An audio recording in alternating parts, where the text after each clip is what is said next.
क्या हुआ? चलो come to question number 31.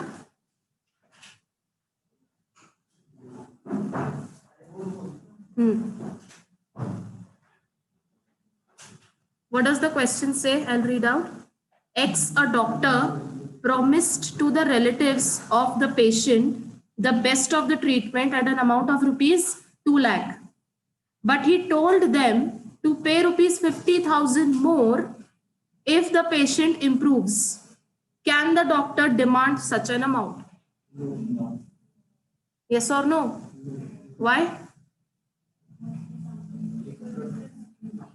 It is his duty to pay, to improve the health of the patient.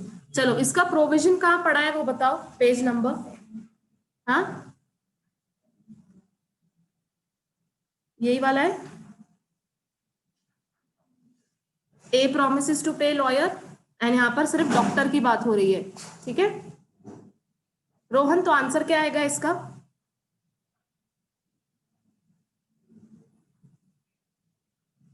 Question 31 ना.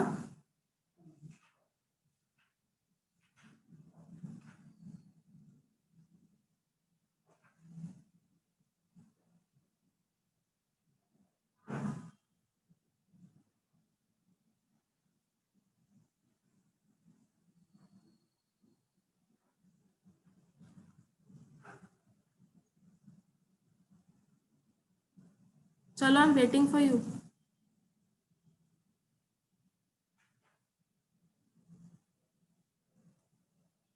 क्या लिखा है क्वेश्चन में? Just tell me the facts.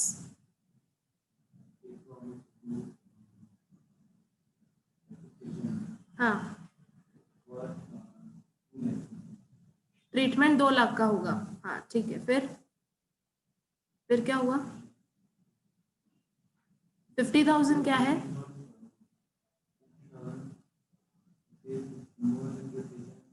हम्म 50,000 वो एक्स्ट्रा मांग रहा है. वो मांग सकता है क्या? Can the doctor ask? हाँ, क्यों?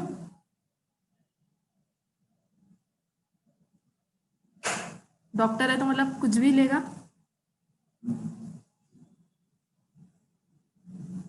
सो व्हाई नॉट?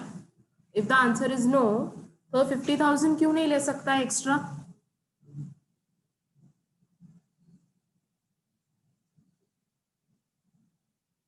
संतोष आंसर बताओ आप.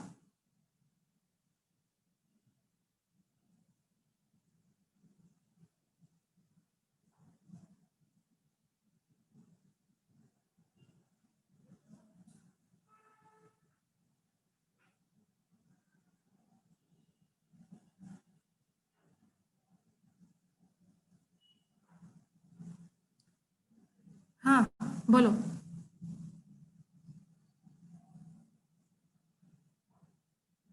ये वाला एग्जाम्पल पढ़ो जो मैंने यहाँ पर टिक मार्क किया है. Read the example. A promises to pay his lawyer and see if you can relate to this question. समझाओ उसको.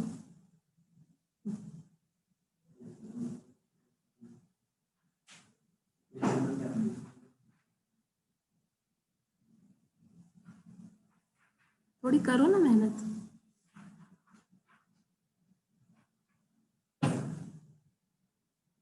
अगर इतना इजी क्वेश्चन नहीं आ रहा है तो हम कैसे सारे क्वेश्चंस कंप्लीट करेंगे?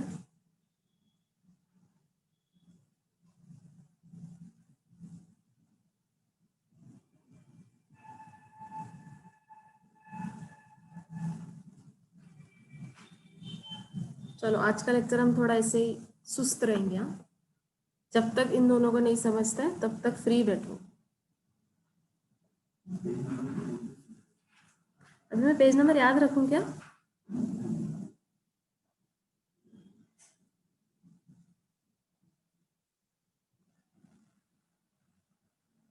एटीन पेज नंबर होगा.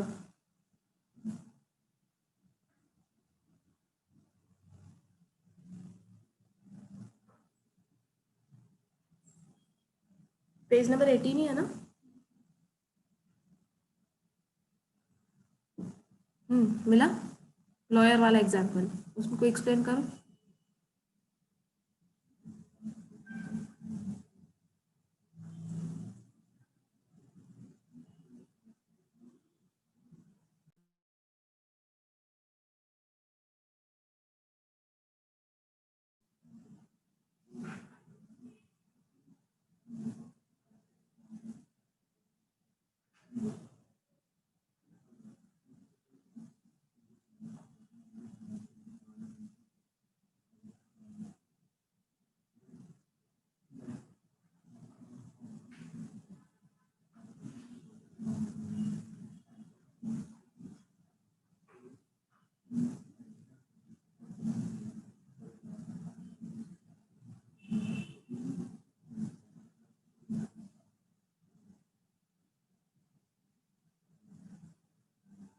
समझा अभी?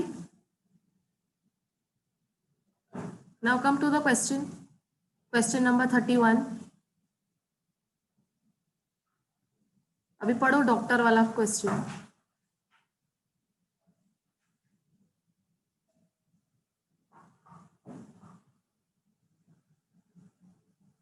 Can the doctor ask for rupees 50,000 in addition? Yes or no? Why? 2 lakh में ट्रीटमेंट होगा। हाँ, तो it is his duty to improve the patient, to treat the patient. उसके लिए अलग कुछ से मांगेगा क्या? तो सिंपल है, चलो लिखो just one para, so just don't make points. लिखो as per section 2 subsection D, as per section 2 subsection D, consideration should not be something, consideration should not be something, should not be something which the promisor is already bound to do, which the promisor is already bound to do. As per section 2 subsection D, consideration should not be something which the promisor is already bound to do. ठीक है, full stop. Next line, the demand of rupees 50,000, the demand of rupees 50,000, which is the demand of rupees 50,000, which is over and above, which is over and above the treatment charges, which is over and above the treatment charges, should not be asked, should not be asked,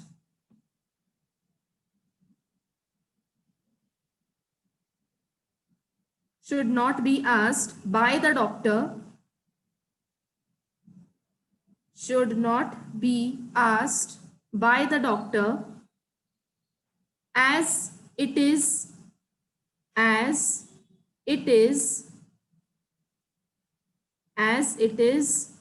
his duty, as it is his duty, as it is his duty to treat the patient, as it is his duty to treat the patient to improve his health, as it is his duty to treat the patient to improve his health. Full stop. That's it. Done?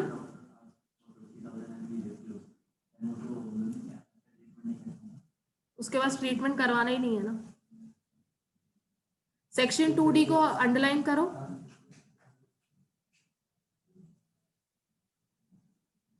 ठीक है, now come to question number 33, question number 33 and read the question. थोड़ा सा twisty है इसलिए मैं सिर्फ बोल रही हूँ, read it.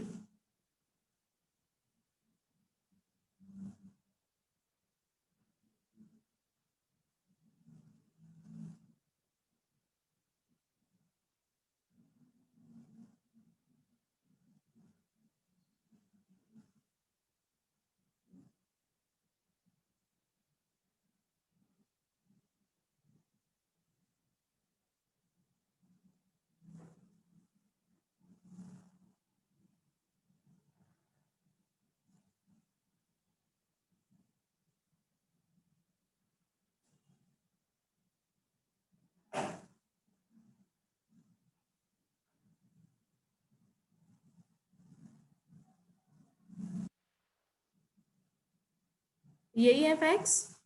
Communication of offer कब कंप्लीट हुआ था? 18 of April. Communication of acceptance 22। ये दोनों कंप्लीट हो चुके हैं। तो उसके बाद रिवोकेशन का किस्सा आ सकता है क्या? और अगर करते भी हो तो वैलिड होगा क्या? तो ये जब आप क्वेश्चन पढ़ते हो ना, first you have to write this in order, तो ही समझेगा, है ना। डेट्स पढ़ के कंफ्यूजन नहीं क्रिएट करना है। सिंपल 3 डेट्स दिए हैं। कम्युनिकेशन ऑफ ऑफर इस दिन पे खत्म हो चुका है, एक्सेप्टेंस भी कंप्लीट हो चुका है। इसके बाद अगर रिवोकेशन करते हो तो उसका कोई सेंस ही नहीं बनता है, करते भी हो तो इट इज नॉट वैलिड। ठीक है, वापस से एक बार क्वेश्चन पढ़ लेते हैं। X posted the letter of offer on which was receivable by Y on 18th of April। ठीक है, फिर Y ने एक्सेप्टेंस कब भेजा? 22 ऑफ अप्रैल, मतलब भेज दिया, कंप्लीट हो गया। इसने ऑफर भेजा, इसने एक्सेप्टेंस भेजा, right. So offer plus acceptance is equal to, drawing क्या है? Offer plus acceptance is equal to, हाँ हाँ, प्रॉमिस। ठीक है, तो यहां पर can I say after this a promise has been made, क्योंकि ऑफर भी हो गया, एक्सेप्टेंस भी हो गया। उसके बाद नेक्स्ट लाइन में क्या लिखा है? Mister x revoked his offer on 23, is the revocation valid? क्या लिखोगे? It is not valid, right. Have you all understood the question? ये आपको पहले ऐसे डेट्स में लिखना है फॉर योर अंडरस्टैंडिंग। ठीक है, write down the answer.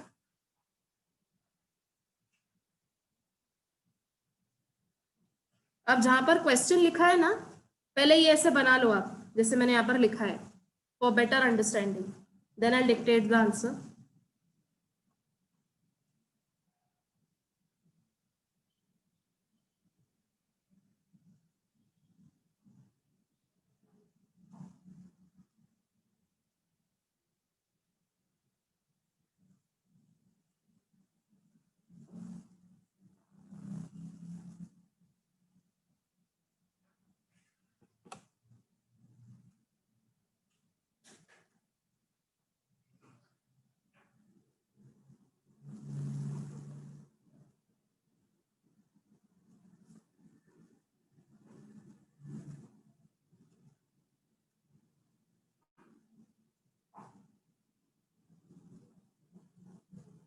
Done, I dictate. ठीक है, लिखो। According to section 5,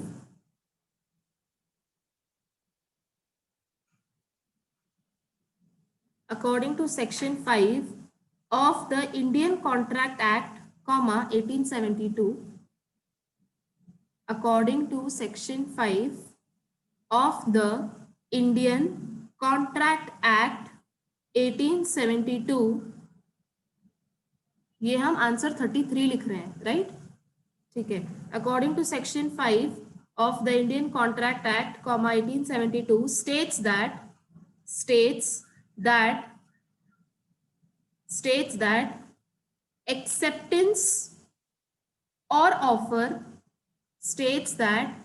acceptance or offer may be revoked. Acceptance or offer may be revoked at any time, before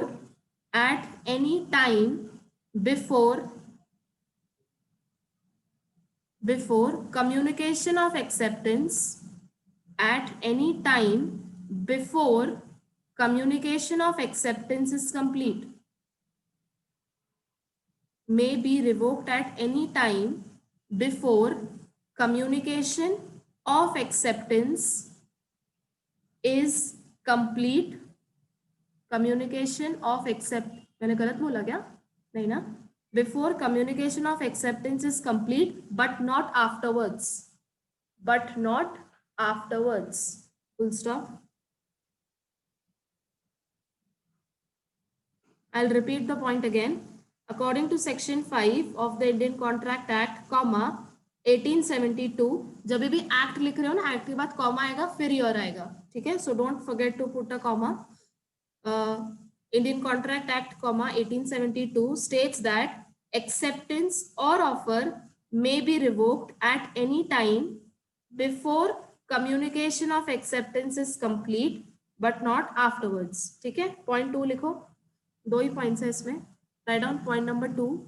Here in the above case, comma, here in the above case, comma, Mr. X revoked his offer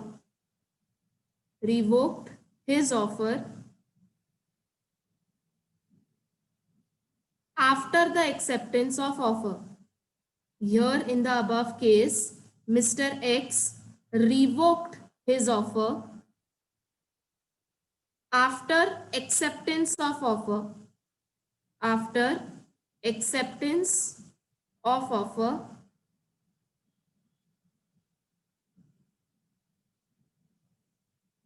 after acceptance of offer has been given. Revoked his offer after acceptance of offer has been given.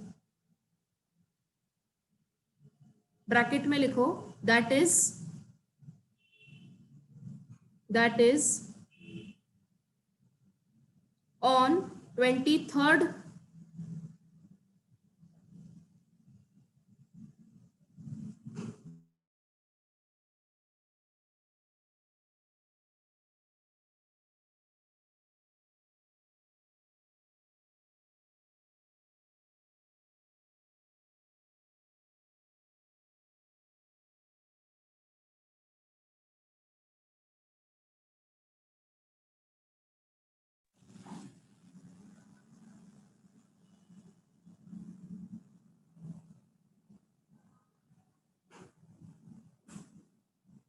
therefore revocation of offer is not valid.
ठीक है, okay.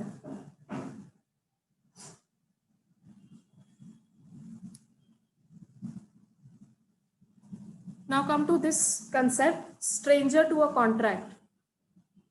Stranger to a contract oblique doctrine of privity of contract. इसके दो नाम हैं.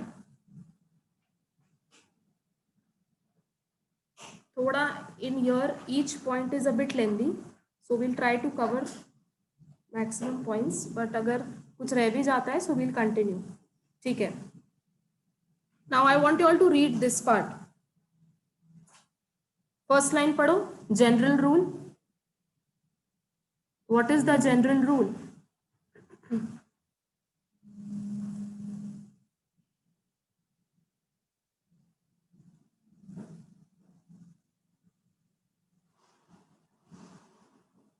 Page number 9.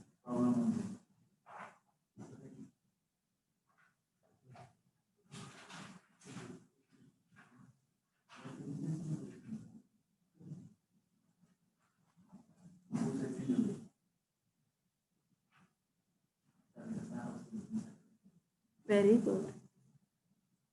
अच्छा ये बताओ तो हमने अब तक कितने आंसर्स कंप्लीट किए हैं कॉन्ट्रैक्ट एक्ट के?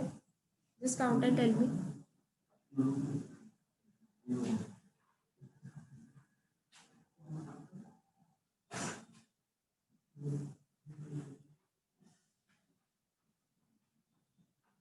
तुम लोग भी काउंट कर सकते हो, just to know that you are lacking so much.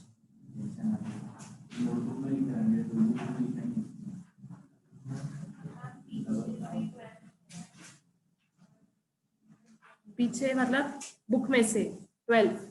हाँ, एंड एडिशनल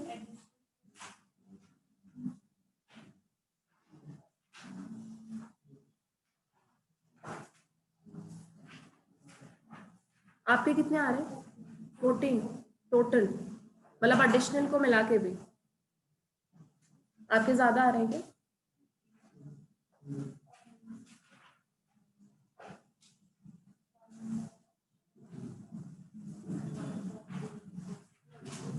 नोट्स में से 12 हैं, जो ये पीछे 40 क्वेश्चंस हैं, 40 में से till now we have written 12। देखो तुम्हारा कितना आ रहा है काउंटिंग।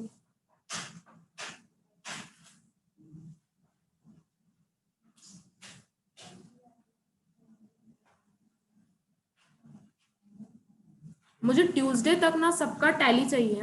मैं बता रही हूँ, नहीं तो मैं ये फिर बंद कर दूंगी question answers if you are not writing, if you are not interested, because I already know that's the problem. और पेपर एक्चुअली मेरा है नहीं, ठीक है, तो मैं तुम्हारे लिए कर रही हूँ। सो अगर तुम्हारा मिसमैच हो भी रहा है ना एक भी क्वेश्चन से, आई विल स्टॉप इट। ये मैं क्लियर कट कह रही हूँ यहाँ पर। ट्यूसडे का टाइम दे रही हूँ, I am giving you on 2 days additional मिला के, ठीक है। मैं इन जनरल कह रही हूँ the ones who are lacking behind even by 1 question, मैं इससे क्लियर नहीं कर सकती हूँ। हाँ, 14 is the right.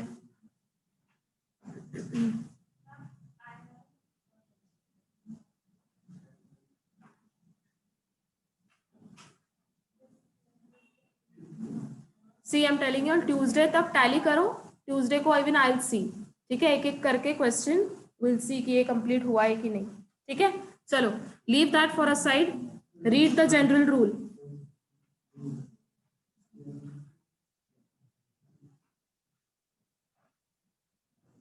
Come to page number 18. Read general rule.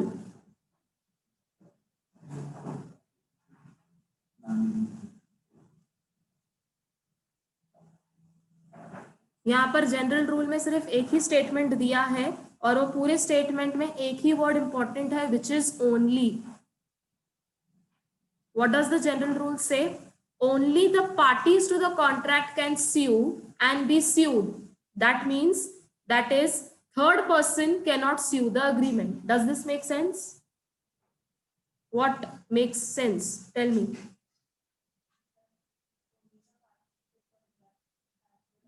To sue each other. That means मतलब क्या, अगर मेरा आयुषा के साथ कोई कॉन्ट्रैक्ट है, ठीक है, अगर मैं गलती कर बैठती हूँ तो शी कैन sue मी, अगर ये गलती कर बैठती है तो आई कैन sue her, ठीक है।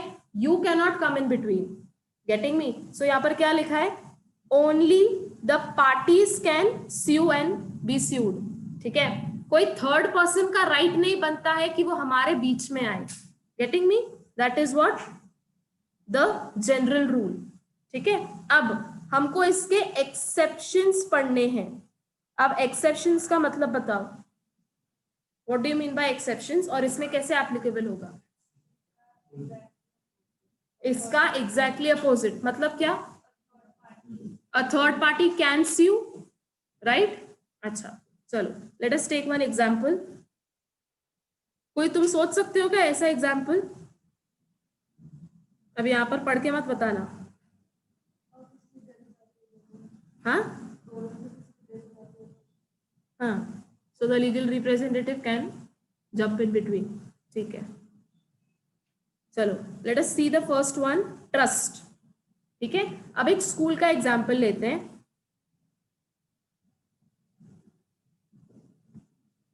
अब देखो, you know who is a sponsor? Sponsor का स्पेलिंग क्या है? ओ आता है ना यहाँ पर, ठीक है। स्पॉन्सर, ट्रस्टी सुना है क्या? वो मूवीज में बोलते हैं ना, my dad is a trustee of this college, है ना? ठीक है। और स्पॉन्सर कौन होता है? जो पैसे लगाता है basically, who does the funding part, जिसके पास बहुत पैसे होते हैं, ही इज द स्पॉन्सर। मतलब क्या, what does the sponsor do? He is basically funding, है ना, वो पैसे लगा रहा है। और ये ट्रस्टी कौन है? Trustee is the one who supervises the school और द कॉलेज। ठीक है। अब कॉन्ट्रैक्ट किन दोनों के बीच में बनेगा? ऑब्वियसली स्पॉन्सर एंड ट्रस्टी के बीच में कॉन्ट्रैक्ट बनेगा। पहले सुन लो फिर लिखना। सो कैन आई से sponsor is party number 1, trustee is party number 2, और ये बन गया इन दोनों के बीच में एक अग्रीमेंट। ठीक है। अग्रीमेंट में क्या लिखा होगा? That sponsor is contributing ₹1 CR। Trustee की ड्यूटीज क्या है कि वो ये इंश्योर करे कि जो 1 CR लगा रहा है, it is employed, it is deployed in the school in a proper way। सारे जो functions हैं वो बरोबर से चल रहे हैं, teachers are coming and teaching in the school, okay, there is well being, है ना, क्लीनलीनेस है, XYZ, ये सारे होंगे। सो स्पॉन्सर कितना पैसा लगा रहा है, इसको कितना रिटर्न मिलेगा, ये सब लिखा होगा। ट्रस्टी की ड्यूटीज क्या है, what all his roles and responsibilities are, ये लिखा होगा। Correct. So in short, if I come and if I say this is party number 1, this is party number 2, correct? Now what happens is, ये जो trustee है ना, ये अपने duties नहीं निभा पा रहा है। ट्रस्टी जो है वो अपने ड्यूटीज नहीं क्या बोलते हैं उसको, फुलफिल कर पा रहा है। तो इसको स्यू कौन करेगा? Who will sue the trustee? The sponsor। Obviously बात है ना, दिस इज पार्टी 1। अगर पार्टी 2 अपनी रिस्पॉन्सिबिलिटीज नहीं फुलफिल कर पा रहा है, so who will sue him? The sponsor. ठीक है। अब सुन लो एक बात। अब देखो, स्पॉन्सर को ना कुछ लेना देना है नहीं, है ना, उसको पैसे लगाना है, उसको रिटर्न चाहिए। ठीक है। तो अब डोंट यू थिंक कि अगर स्पॉन्सर इसको स्यू नहीं करता है, ट्रस्टी को स्यू नहीं करता है, तो जो बच्चे हैं जिनके लिए स्कूल बना है, so I will write here students. Who are students over here? Students play the role of beneficiaries। अगर ट्रस्टी अपनी ड्यूटीज फुलफिल नहीं कर पा रहा है, तो कहीं ना कहीं स्टूडेंट्स के जो राइट्स हैं वो इम्पैक्ट हो रहे हैं, वो इफेक्ट हो रहे हैं, राइट? अगर जो टीचर्स हैं वो बरोबर से स्कूल में नहीं आ रहे हैं, बरोबर से लेक्चर्स नहीं ले रहे हैं, राइट, तो ये देखना, सुपरवाइज करना, ये किसकी ड्यूटी थी? ट्रस्टी की ड्यूटी थी, correct? But is he fulfilling his duties? The answer is no. अच्छा, अब वो अपनी रिस्पॉन्सिबिलिटी, अपनी ड्यूटीज फुलफिल नहीं कर रहा है, और यहाँ पर स्पॉन्सर भी इसको स्यू नहीं कर रहा है, स्पॉन्सर को भी कुछ लेना देना नहीं है, तो इनडायरेक्टली स्टूडेंट्स के राइट्स तो इफेक्ट हो रहे हैं ना। Getting me? सो यहाँ पर हमको फर्स्ट पॉइंट में क्या बोला है? मुझे एक बात बताओ, क्या इस केस में are students the party to the contract? Yes और नो? हाउ? मैंने तो आपको वही कहा ना, पार्टी है क्या ये अग्रीमेंट के? यस और नो? पार्टीज कौन कौन है? Students. Are students the parties to the contract? पर क्वेश्चन ये है नाउ, अगर इनके राइट्स इफेक्ट हो रहे हैं, so can they sue the trustee? तो ये एक्सेप्शन अप्लाई हो रहा है कि भले ही स्टूडेंट्स पार्टी नहीं है, पर can they still sue the trustee? समझाए? तो ये फर्स्ट पॉइंट में अप्लाई हो रहा है exception. Now quickly do one thing, read this example. पहले चाहिए तो ये लिख लो कहीं पर नोटबुक में, ये जो यहाँ पर ये मैंने पूरा ड्राइंग बनाया है।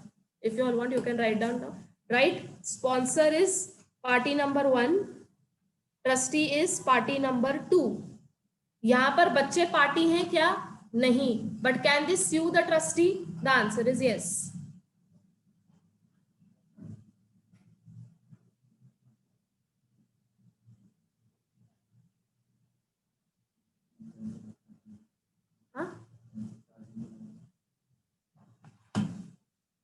इसको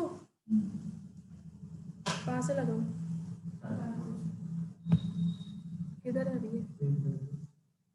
ये निकालू?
हो गया लिख के?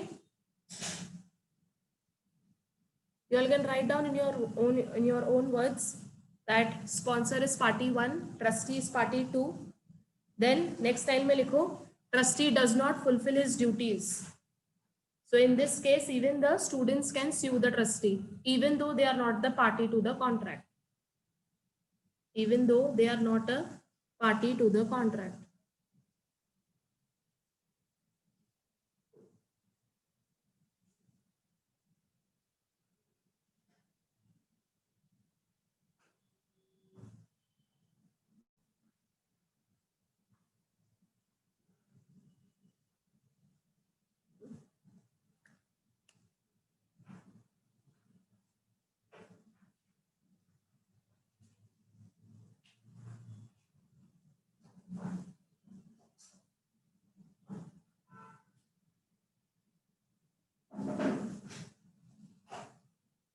Done?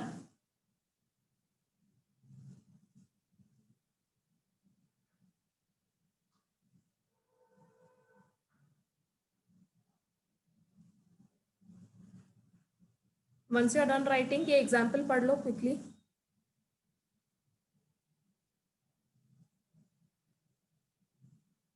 अच्छा, यहाँ पर लिखा है ना second point of the example, your contract is between settlers and trustee. Settlers के ऊपर लिखो स्पॉन्सर.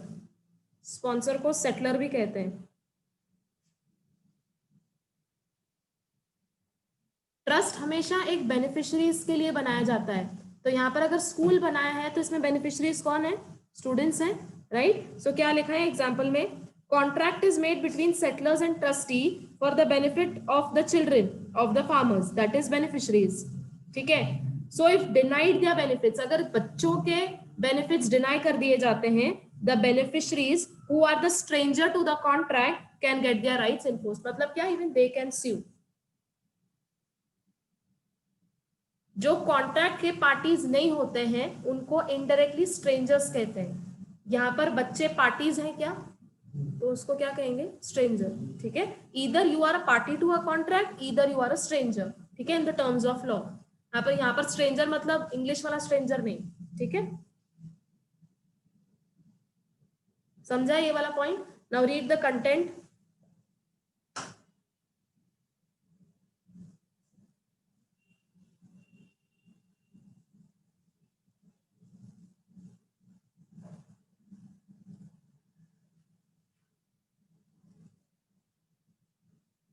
क्या लिखा है? First line, a trust can be created by group of people for specific purpose.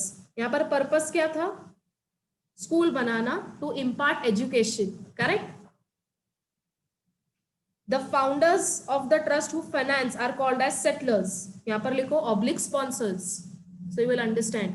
जो पैसे लगाते हैं उनको क्या कहते हैं? स्पॉन्सर या सेटलर. ठीक है. आगे क्या लिखा है? And the people who actually look into the working of the trust, की ट्रस्ट अच्छे से चले, सारे फंक्शन स्मूथली कैरी आउट हो, उनको क्या कहते हैं? ट्रस्टीज. ठीक है, they are called as the trustees. जितना मैंने हाईलाइट किया है उतना ही आप अंडरलाइन करोगे तो भी चलेगा. ठीक है. So the people who are actually looking into the working of the trust to ensure that the purposes of the trust are fulfilled, they are called as trustees. ठीक है, तो क्लियर हो गया? सेटलर कौन होता है? जो पैसे लगाता है. और ट्रस्टी क्या होता है? कि मेक्स श्योर कि सारी चीजें हैं दे आर डन स्मूथली. आगे नेक्स्ट क्या लिखा है? The person for the whose benefit trust is created is called as beneficiary. ठीक है, तो यहाँ पर बेनिफिशियरी कौन होंगे? Write down students. तो यहाँ पर beneficiaries are the students. Okay, you can also write down in bracket, they are stranger to contract.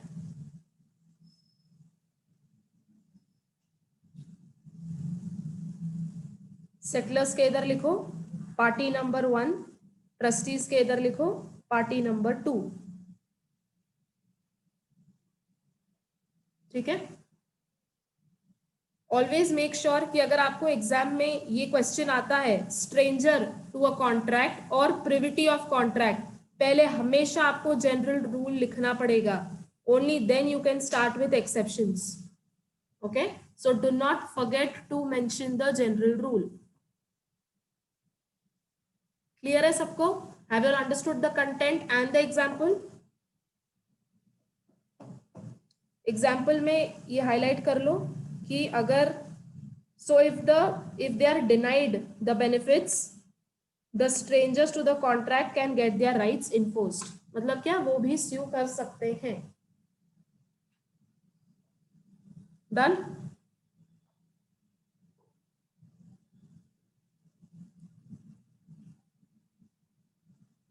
Okay, come to the second point, marriage and settlement. ठीक है, पहले मैं इसका एग्जाम्पल बता देती हूँ, यहाँ पर लिखा हुआ नहीं है but will create one. Okay, आपने 11th या 12th स्टैंडर्ड में जॉइंट हिंदू फैमिली पढ़ा है क्या? राइट, उसमें कोपार्सिनियस कौन होता है? Very good. कोपार्सिनियस कौन होता है? Karta. Coparceners are the male members, am I right? And karta कौन होता है? The head of the family. और उसमें 2 स्कूल्स पढ़े थे आपने, कौन से स्कूल्स थे? जो इसमें है नहीं but I am just asking, पढ़ा है क्या? मिताक्षर, दयाभागा, था ना कि सिर्फ मुझे था?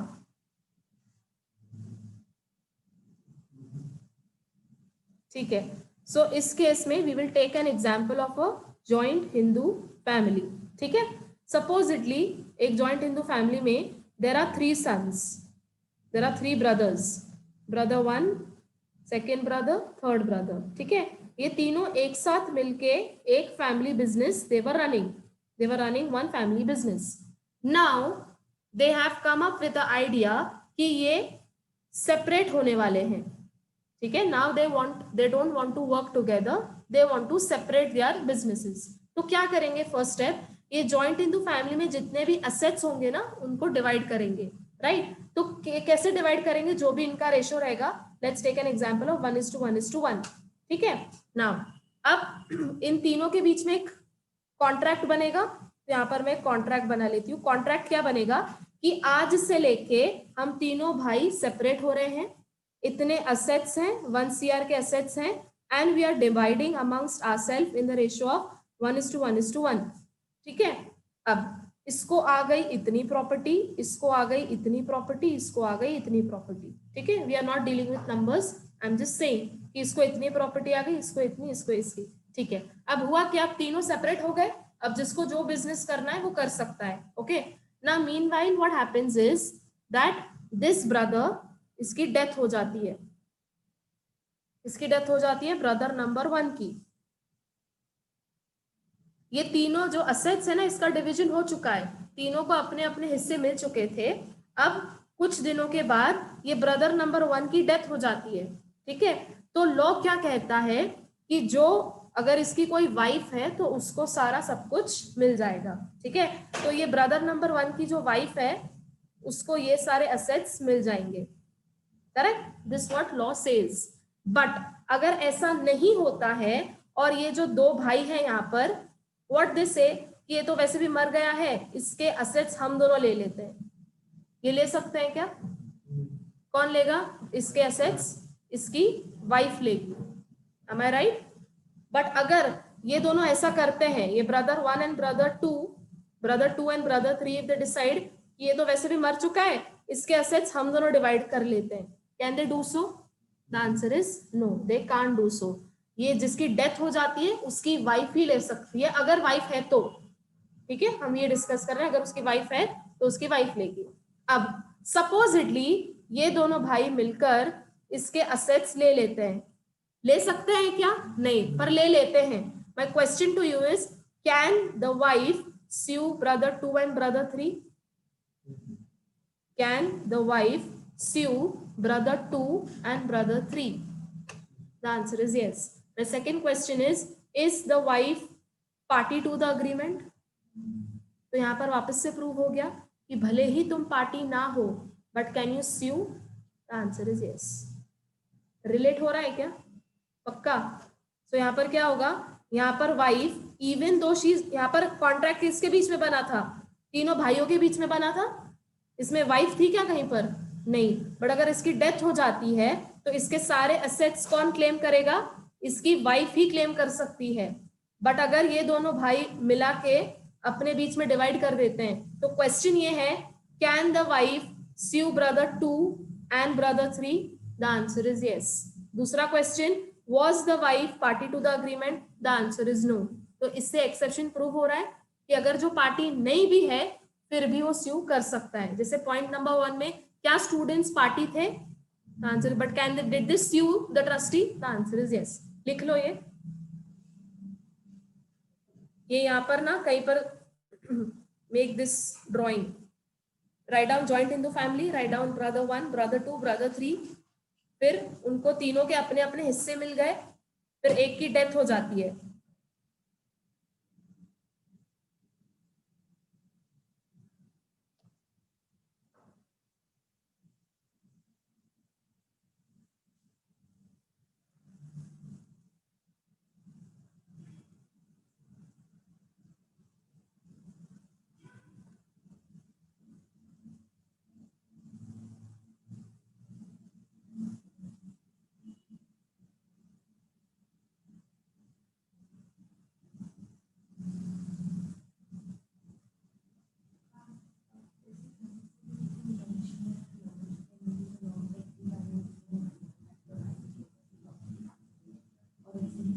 It's implied.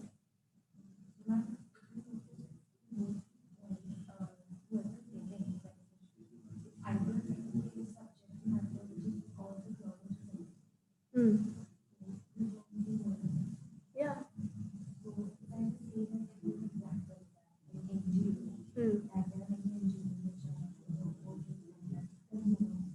Okay.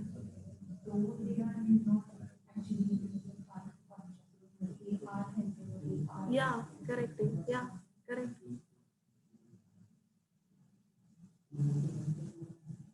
ये एग्जाम्पल लिख लो, ये अभी समझ आएगा, बाद में जब 15 दिन के बाद पढ़ोगे तो याद भी नहीं होगा।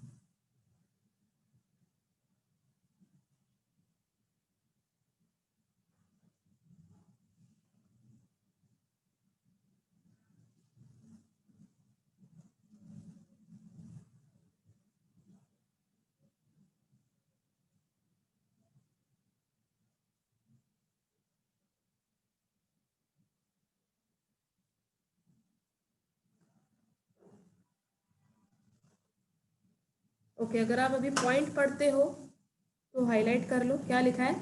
Beneficiaries can enforce their rights. यहाँ पर बेनिफिशरी कौन थी अपने एग्जाम्पल में? Wife, correct?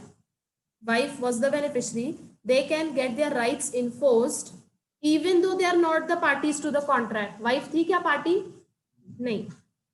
Here female members of the family, though not a party to the contract between the male members of the family, can enjoy the benefits. That's it. And if their rights are denied, they can get them enforced.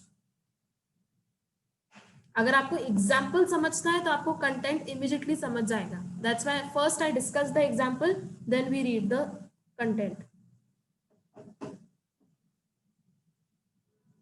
Done? लिख लिया ये example?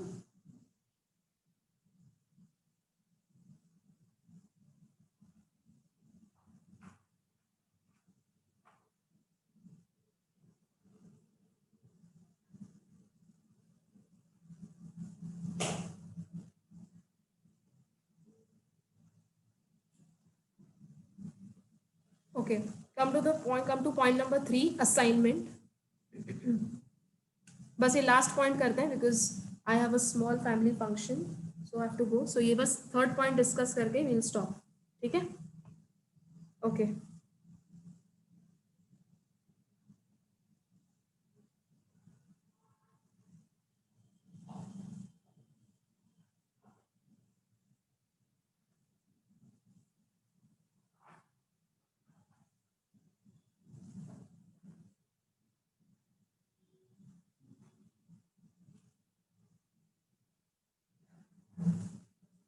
Late us go through first the example. क्या लिखा है? Mister A has to receive ₹5,000 from mister B. ठीक है, तो यहां पर मैंने एक एरो बना लिया है, मतलब B has to give ₹5,000 to A. यहां पर ऊपर देखो, आई रीड, आप सिर्फ एग्जाम्पल पे कॉन्सेंट्रेट करो. ठीक है, क्या लिखा है? Mister A is to receive, has to receive 5,000 from mister B. मतलब बी को 5,000 देने हैं ए को, तो मैंने एरो भी वैसे बना लिया है that B has to give how much? 5,000 to A. ठीक है, ये हमको फर्स्ट लाइन से समझ आता है. आगे क्या लिखा है? नाउ ए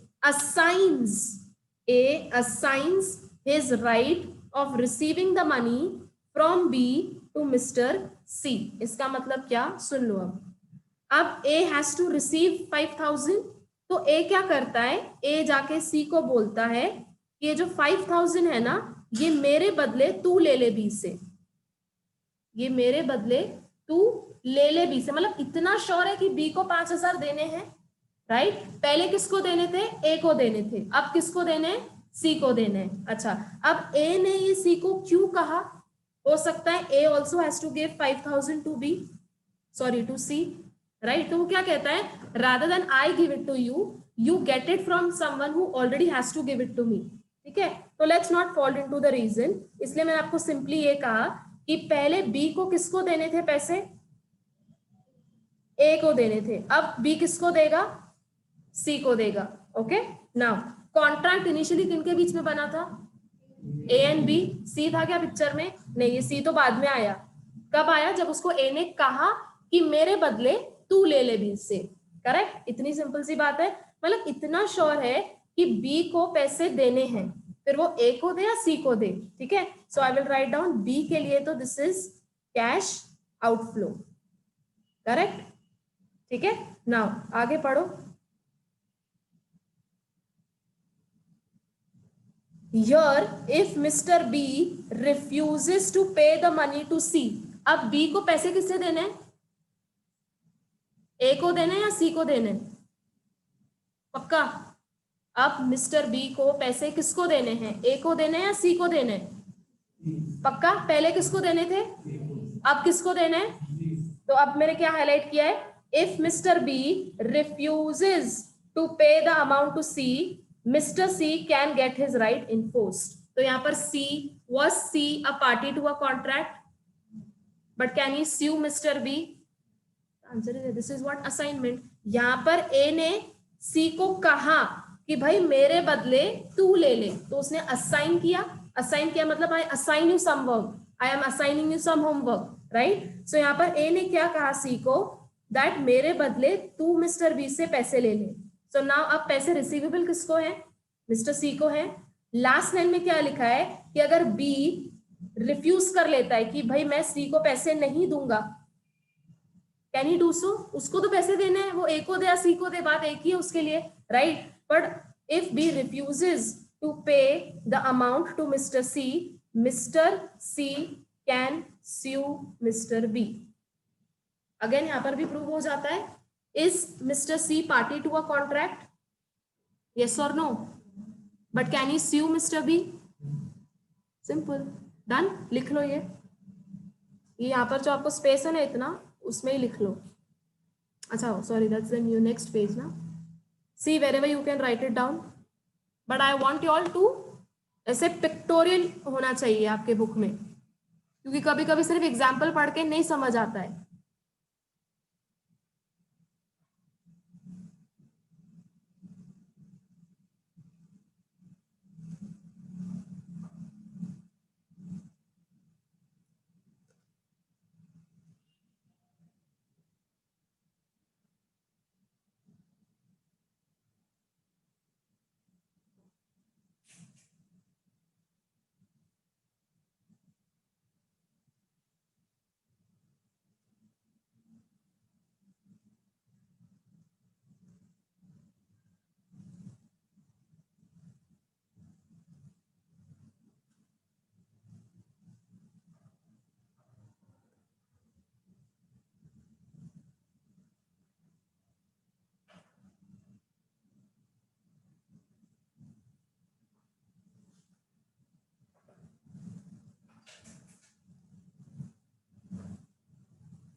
यहाँ पर सी को हम क्या कहेंगे, C is called as the assignee. लिख लो ये, क्योंकि ये पिक्चर में बाद में आया। इसको ए ने कहा कि तू मेरे बदले पैसे ले ले, तो सी को क्या कहते हैं, he is been assigned, so he is called as the assignee.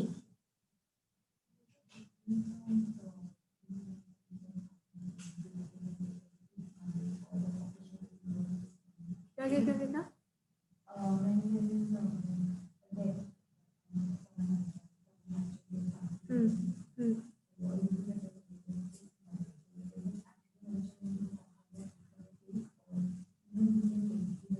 सी, अगर आपने 12th के अकाउंट्स में प्रोमिसरी नोट बनाया है क्या? हाँ, उसमें क्या लिखा होता है, पे टू मी और माई ऑर्डर लिखा होता है। ये वर्ड याद आया?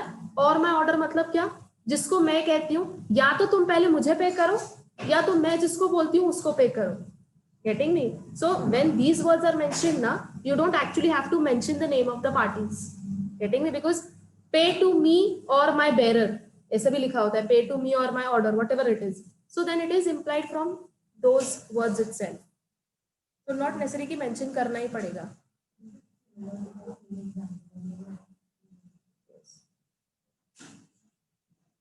समझा ये these 3 points?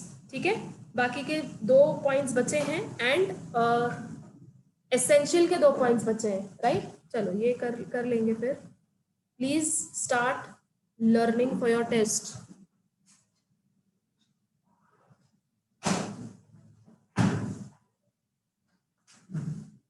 ट्यूसडे को अगर आपके बुक में नहीं रहते हैं ना 12 या 14 आंसर्स जो भी हैं, आई विल स्टॉप डिक्टेटिंग, मैं पहले ही बता रही हूँ।